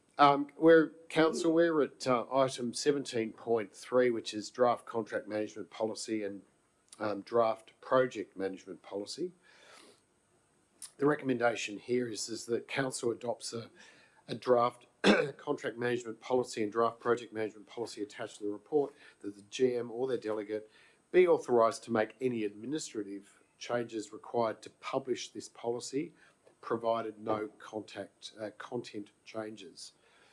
Might just a bit of a top line explanatory. We did run through this at our briefing session just recently, but just for the public's benefit. Just through the GM to the Director. Thank you, Mr. Mayor. Yeah, we did have this at the briefing session, but I'll give a high level. So we have our contract management policy and our project management policy. These are high level policies which summarise the controls we have in place for these processes. Of note, with the contract management policy, a lot of the stuff we already do is just putting it in the confines of a policy. But I will note there that we do have the requirement that we have to put contracts which are above $150,000 online, and that is currently up to date, so that we have ticked that box. In our project management policy, you will see there that we have a process which has 4 stages, being the initiate, plan and deliver.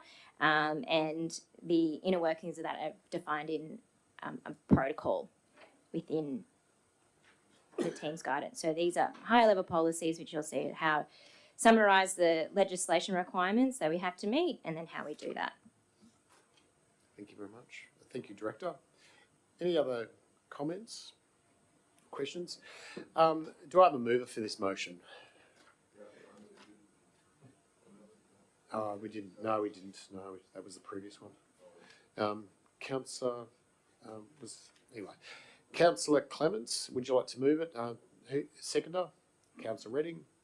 Would you like to speak to your motion, Councillor Redding? Councillor Clements.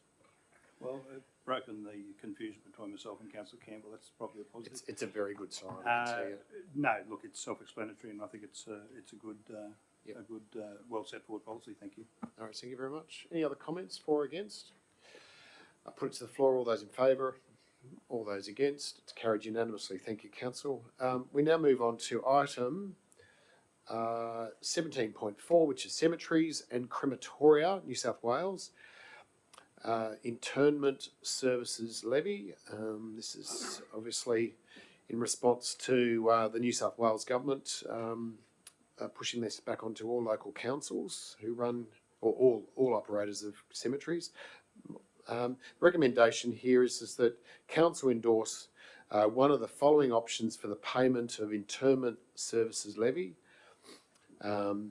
A, the council places on public exhibition for a period of at least 28 days the proposed inclusion of an interment services levy within the council's fee and charges for 24-25, increasing burial fees by $172 per burial and ashes interment fees by $70 per interment of ashes, including GST, or the council incur the cost of the internment services levy without passing this on to consumers, absorbing the cost into operational expenses for cemeteries. I'll just call upon the General Manager to comment and give us context around this one. Okay, very simple context. We've had this discussion already today. This is all about cost shifting, or not even cost shifting. It's about taxing locals without even any cost shift. So it's one step worse than cost shifting. I'm not going to say what I believe about this, because I think common sense in the room will already dictate that we need to sheet this home to where it came from, and I shall say enough said.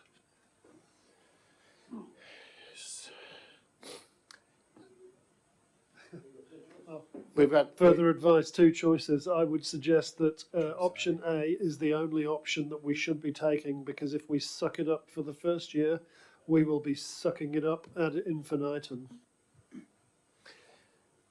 Councillor Clements? Look, I'll move option A, yes. Presuming I get a seconder. So. Councillor Bohm, seconder. Thank you very much. Councillor Clements, would you like to speak to your motion?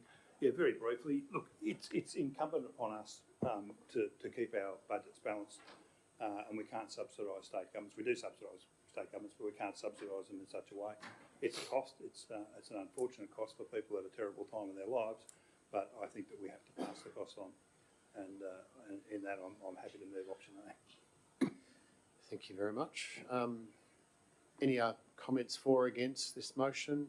Motion A, option A. I'm going to put it to the floor. All those in favour, option A. All those against, it's carried unanimously. Option A. Thank you very much, Council.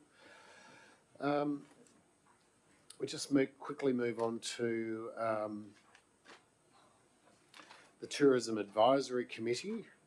The recommendation here is that this is item 18.1, that the Council endorse the terms of reference for the Tourism Advisory Committee, and then secondly, that Council approves the distribution of the expression of interest for this said body. I'll call upon the Director through the GM just to give us a quick top-line explanation of what she proposes. Thanks, Mr. Mayor. Through the General Manager, this particular committee's advisory committee is an action in Council's current operational plan. The advisory committee would be a sounding board and help the team further develop their tourism network and also assist in a review process for a range of key plans, including the destination management plan. Thank you very much, Director. Any questions of the Director at all? Do I have a mover on this motion? Councillor Dickinson, Councillor Redding. Councillor Dickinson, would you like to speak to your motion? I think it's a great thing, and I'm sorry to hear that we didn't have it in place before. Tourism is a big thing for our community, and will probably only get greater and greater. So I think it's great that the staff are doing this. Thank you, Councillor. Any other comments from the floor, for or against? I'll put it to the floor. All those in favour, all those against, it's carried unanimously. Thanks, Council. We now move to the second item under this strategic link, which is 18.2, Community Advocacy Opportunities, June 2024. Number of items there, which you can all read, relating to all sorts of things. But it's basically one of our primary roles is advocacy, and a very important role for council. I might just through the General Manager. Chair, I'll declare. I actually hadn't done a proper read through the recommendation. It references the local member who I work for, and as is my standing declaration, I always lead the meeting when that's the case. So I will lead the meeting. Thank you very much, Councillor. Councillor Clements left the room at 2:55. Thank you, Councillor. 2:55. Through the General Manager to the Director, I might just give get the Director just to give us a little bit of a top line on this particular item, please. Some context. Thank you. Thanks, Mr. Mayor. Through the General Manager, the report's as read. There's a lot of information there, a huge amount of inquiries and reviews happening at the moment, and I think we've discussed it infinitum today around principles of cost shifting and local government essentially being the dumping ground for a lot of tasks by state and federal government. I think it's important to continue to bring these reports back to council just to make sure that that issue remains on the agenda in terms of the impacts that it does and will have on our operations. A great example of that is the new FOGO waste mandates and also the puppy farm bill that's currently before Parliament. That's going to have quite significant impacts on our compliance team and resourcing, and that'll cost the community money and also diverts attention away from other good work that we could be doing. On a further note, there is quite a comprehensive submission on the current inquiry being led by the Standing Committee on State Development into beneficial and productive post-mining land use. That has been circulated today, and I apologise for the late notice of that submission. However, everything's concertinaed, and unfortunately we're only able to complete that task today. That highlights, key opportunities for this community in the transition to a net zero economy and also repurposing of post-mining lands. It also highlights the need for the government to appropriately fund that transition and key principles around any future authority that does take responsibility for that critical task. Happy to take any questions on those various issues. Thank you. Thank you. Do we have any questions there? We might actually, can you turn Councillor Clements' mic off? Sorry. Thank you very much, Councillor. Appreciate that. Councillor Dickinson. I just want to ask a question. So you're suggesting that we have a number 8 to this recommendation? No, it is there. Thanks, thanks, Councillor Dickinson. Just recommend, that's a really good point, recommend perhaps an amendment to that that final item that council endorse the draft organisational committee on that, organisational submission on that topic. So how do we word that? council endorse? Can you give us the wording on that? Submission. The draft organisational submission. Council endorse.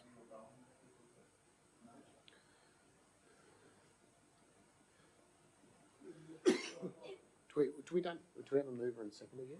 We don't have a mover and seconder yet.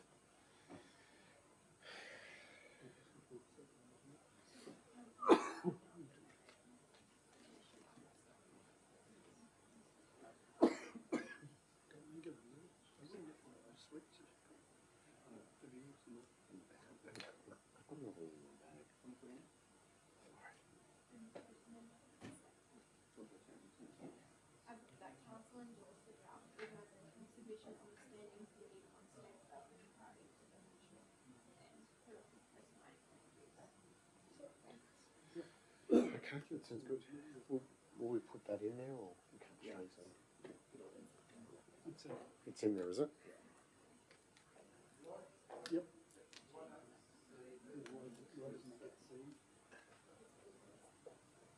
Just takes a while. It's a new system, apparently.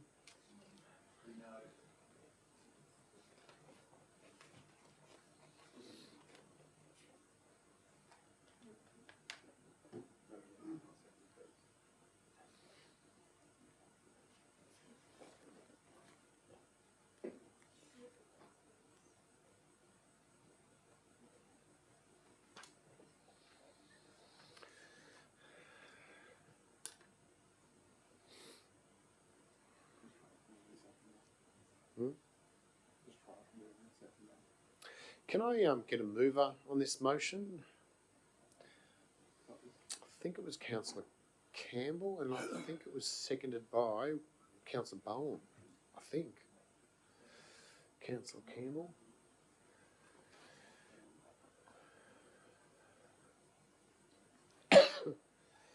So I might ask the manager, through the general manager, just to read that motion as changed. It's not up on the screen. We're still waiting for it to be uploaded. It will appear. So I'll get the manager to read it out formally. Thank you, Mr. Mayor. It's in the system, but for some reason it's not coming up on the second screen. So 7 has been changed from what's on the screen to that council endorse the draft organisational submission on the Standing Committee on State Development Inquiry into beneficial and productive post-mining land use.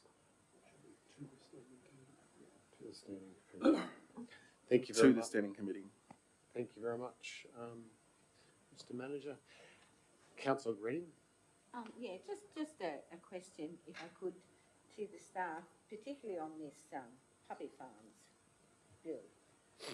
Obviously, it would be we've got a brand new facility out there at the waste facility, but obviously this will have a huge effect on what the amount of animals that we can have. Yeah. And well, what are we supposed to do with them? They're really full, aren't they? From the previous. Through the general manager to the director. Yeah, thanks, Thank you, Mr. Councillor. Mayor. Through the General Manager, absolutely, Councillor Redding, and that's one of the staff's key concerns around what happens with the management of the companion animals, given that the facility from time to time is continually at capacity, and that will be the foundation of some of the representations made to the local MP, and hopefully he can assist us with advocacy opportunities. It's the unintended consequences of changes, and it goes straight back to local councils, once again cost shifting, and it's just something that really angers this council, I can tell you. Councillor Bowen?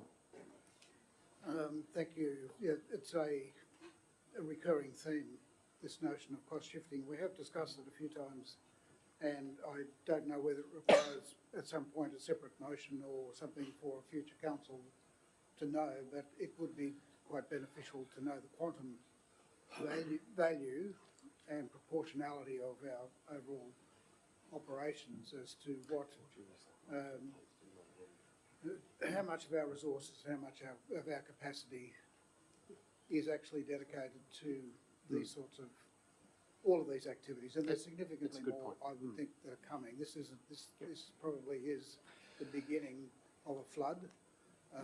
It seems to be increasing all the time, and I think it would be beneficial to the chamber to know the quantum of these from a human capacity point of view. Thank you. I've brought this up Yep. a few times.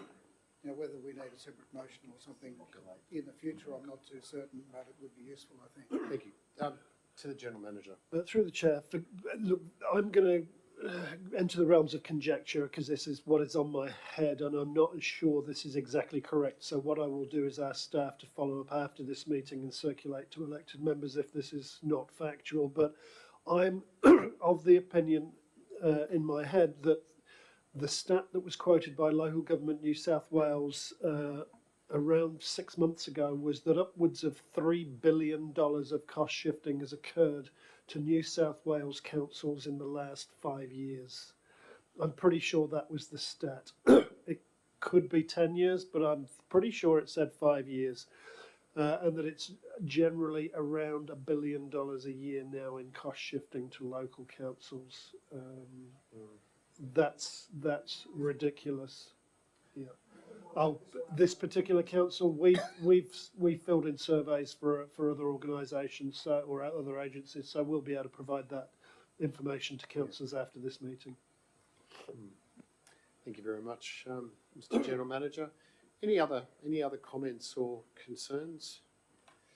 We have a mover and we have a seconder.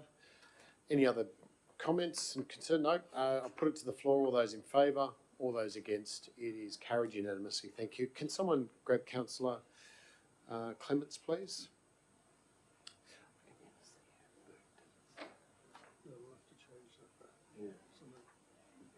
There's no supplementary items, is there? No supplementary items. Right. So I have to take a vote on moving into. Thank you. Councillor Clements has re-entered the chamber at 3:05. Thank you, Councillor. We now move into the final, final section. The recommendation here is that we move into confidential. The reason for moving into confidential with these items, 20.1 and 20.2, is that we've got a confidential report for the Audit, Risk and Improvement Committee, chairperson and voting members, independence and eligibility. That's that item there. And the reason here is that the council is satisfied pursuant to the Act that it involves personal matters concerning particular individuals other than councillors. So that's the reason for that. For 20.2, the reason for confidentiality here is that under the Local Government Act that this involves details of systems and or arrangements that have been implemented to protect council, councillors, staff and council property. Do I have a mover of us moving into confidential? Councillor Dickinson, Councillor Campbell, thank you. All those in favour? All those against? It's carried unanimously, thank you. Council, we're now in confidential. Thank you, everyone. After this confidential, if the councillors could remain back, the General Manager would like to just have a word with all of us after this confidential section. So don't rush out, in other words. So the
which is the formal requirement.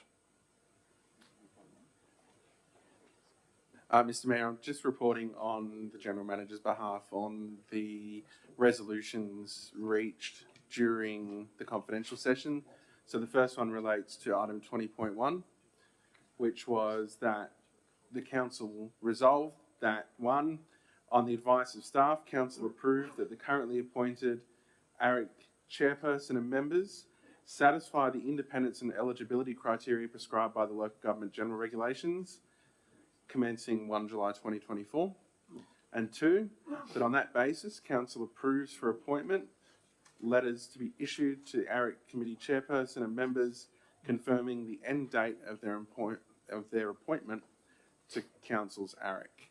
And then 20.2, that Council resolve, one, that Council note the unconfirmed minutes of the ARIC committee meeting held on Monday the 20th of May 2024, and two, that the Council notes that the ARIC business papers are available for councillors to access within Council's information system. Those are all the resolutions held in confidential. Thank you very much. Thanks, Council. Just before we formally... Mr. Mayor, can yes. I just, before we go on to where you might be going to, what are we've had no discussion about the presentation by the trainers, the swimming coaches. Where are we going to sit with that? So there was a fairly hefty bunch of people there with 480 signatures and all that sort of stuff. We haven't discussed it. With your permission, can we just have a little discussion about that as to where we may head with that, or what the opportunities are, if that's all right with you? Was in the operation plan. I might just thank you, Councillor, to the General Manager. Through the chair, that was actually signed off in the operational plan item. It formed part of those toing and froing discussions that were going backwards and forwards, but I can understand your point, Councillor. It wasn't absolutely clear that we were talking about that particular item per se. Can I ask advice then as to where we can go to potentially look at that? Yeah, through the chair, I think, look, that creates an interesting issue, but my advice would be to stick to the principles of what we're trying to do, which is maintain a user pays split within the financial strategy. So we're aiming for, at this point in time, an 82%, 18% split between ratepayer subsidy versus user pays in that particular area. But if those organisations do wish to take the matter further and apply for rebates on those fees, they could bring them through to council as part of a process in the next financial year, and that may be a decision that you make on a community basis to provide either a grant or a subsidy, but outside, or relief, but outside of the actual fees and charges structure. So there is an opportunity to offer that as a way forward. But again, my recommendation is that becomes dangerous, because it then opens up an avenue for lots of people that pay fees and charges to ask for subsidies, particularly when they are private businesses. But that would be my best advice that I could give at this time. Thank you. Thank you, Councillor.